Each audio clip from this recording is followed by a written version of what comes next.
Salam sejahtera Malaysia, denyut nadi suara rakyat bergema di channel ini.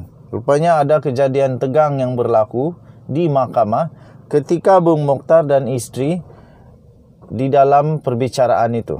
Rupanya ada ketegangan yang berlaku yang tidak diketahui oleh ramai rakyat Malaysia. Baru sebentar tadi saya terima maklumat keadaan tegang di mahkamah. Keadaan tegang berlaku di mahkamah dan tetapkan tarik Bung Mokhtar dan isteri bela diri.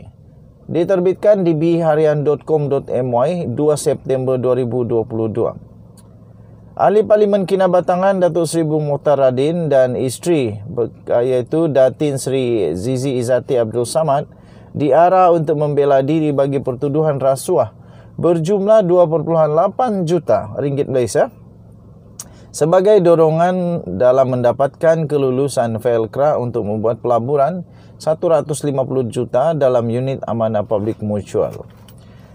Tuan-tuan dan puan-puan, keadaan tegang seketika. Keadaan tegang seketika di Mahkamah Session hari ini. Selepas Ahli Parlimen Kinabatangan iaitu Datuk Seri Bung Mokhtar Radin dan isteri Datin Seri Zizi Izzati Abdul Samad diarah membela diri atas tuduhan rasuah berjumlah 2.8 juta. Ia berlaku apabila hakim iaitu Rozina Ayub memberi keutamaan pada kes rasuah itu dan mahu pasangan berkenaan mula membela diri pada bulan ini juga. Terdahulu Peguam Bela Mokhtar M. Atimulan memberitahu Timbalan Ketua Menteri Sabah berkenaan perlu menghadiri sidang Parlimen bermula 3 Oktober hingga 29 November. Atas alasan itu, Atimulan mencadangkan tarik sambung bicara kes itu ditetapkan pada Disember ini. Rozina menggeleng kepala dan mahu perbicaraan bermula September ini. Habislah Bung Mokhtar kali ini. Kalau tiba-tiba ada pilihan raya, turun naik mahkamah lah Bung Mokhtar. Ini menyebabkan Peguam Bela Zizi Izzati, Datuk K. Kumar Arendran bangun untuk membantah perkara berkenaan. Ini tidak betul. Saya ada anak guam lain yang sedang berhadapan hukuman mati dan kes mereka sudah lama ditetapkan untuk pendengaran sebelum ini. Ada juga kes yang tertangguh dalam tempoh lama. Kenapa perlu Datuk Seri Bung Mokhtar dianggap lebih penting daripada kes lain, katanya. Rozina kemudian berjumpa dengan pihak pendakwaan dan peguam terbabit dalam kamar sebelum menangguhkan prosiding sebentar. Pendakwaan dikendalikan oleh Timbalan Pendakwa Raya Datuk Faris Gohim Abdullah, Muhammad Sofian Zakaria dan Lo Chin Hao. Pada akhir prosiding, hakim menetapkan bicara kes itu bersambung pada 23 dan 26 September ini, 14 dan 28 Oktober, 21 dan 30 November, 1 dan 7 Disember serta 3 dan 9 sehingga 13 Januari tahun depan. Jadi 13 Januari tahun depan tahu sudahlah itu. Keputusan dia selepas itu tahu sudahlah pun. Bagi tarik bicara pada Oktober, pembelaan boleh memaklumkan mengenai sesi parlimen yang bermula 3 Oktober ini untuk perhatian mahkamah. Jaminan terhadap kedua-dua tertuduh dilanjutkan, katanya. Bung Mokhtar, 64 tahun sekarang ini, juga adalah bekas pengerusi bukan eksekutif FELCRA, didakwa atas dua pertuduhan. Dua tuduhan menerima rasuah 2.2 juta dan 262.500 ringgit sebagai dorongan mendapatkan kelulusan FELCRA untuk membuat pelaburan 150 juta dalam unit amanah publik mutual. Okey, tuan-tuan dan puan-puan yang dihormati sekalian, denyut nadi suara rakyat bergema di channel ini. Bye-bye. Salam sejahtera Malaysia, denyut nadi suara rakyat bergema di channel ini. Rupanya ada kejadian tegang yang berlaku di mahkamah ketika Bung Mokhtar dan isteri di dalam perbicaraan itu. Rupanya ada ketegangan yang berlaku yang tidak diketahui oleh ramai rakyat Malaysia. Baru sebentar tadi saya terima maklumat keadaan tegang di mahkamah. Keadaan tegang berlaku di mahkamah dan tetapkan tarik Bung Mokhtar dan isteri bela diri.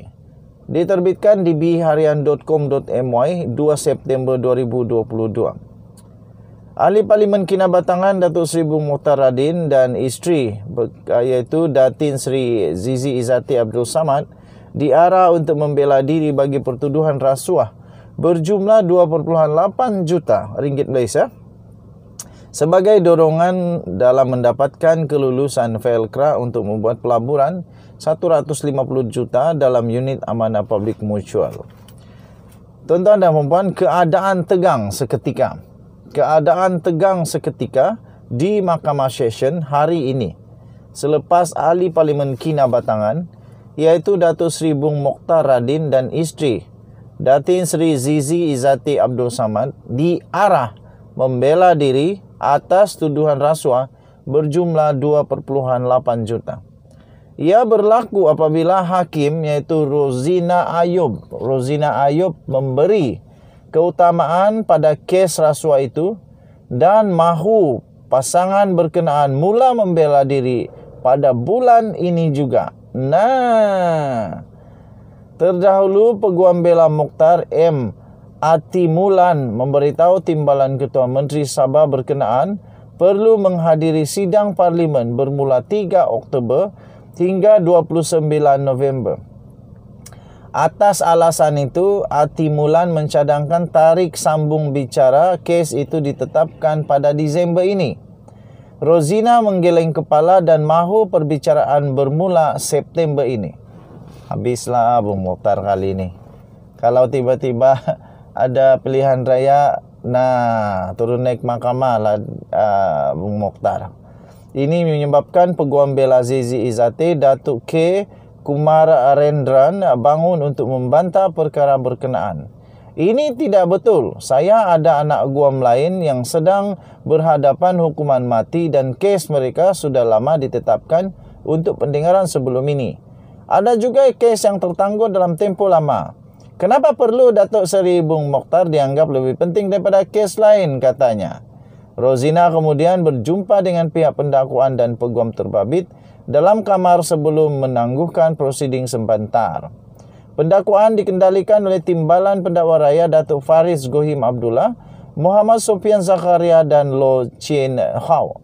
Pada akhir prosiding, hakim menetapkan bicara kes itu bersambung pada 23 dan 26 September ini, 14 dan 28 Oktober, 21 dan 30 November, 1 dan 7 Disember serta 3 dan 9 sehingga 13 Januari tahun depan.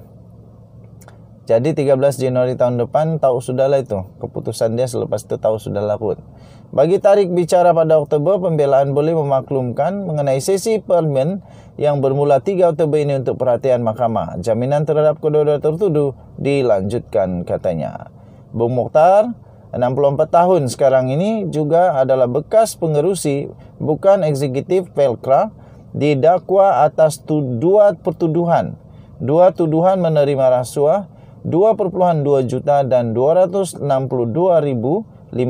ringgit sebagai dorongan mendapatkan kelulusan FELCRA untuk membuat pelaburan 150 juta dalam unit amanah public mutual. Okey, tuan-tuan dan puan-puan yang dihormati sekalian, Denyut Nadi Suara Rakyat bergema di channel ini. Bye-bye.